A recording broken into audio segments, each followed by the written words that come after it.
बिस्मिल्लाहिर्रहमानिर्रहीम अल्हम्दुलिल्लाहि रब्बिल आलमीन अस्सलातु वस्सलामु अला खातिमुन नबिय्यीन सल्लल्लाहु तआला अला हबीबिही मुहम्मदिन व अला आलिहि वसल्लम तस्लीमा। अस्सलामु अलैकुम व रहमतुल्लाहि व बरकातहू। मेरी आज की हदीस अबू दाऊद 4800 नंबर।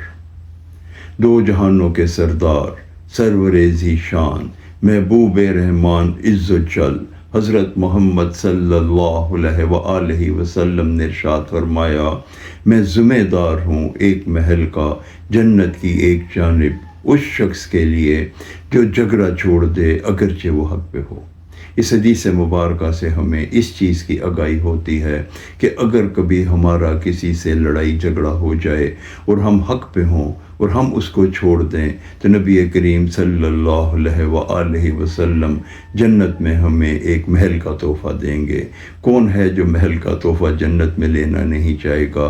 अल्लाह ताला हमें एक अमल करने की तौफ़ीक़ अता फ़रमाए। आमीन या रब्बुल आलमीन। अस्सलामु अलैकुम व रहमतुल्लाहि व बरकातहू।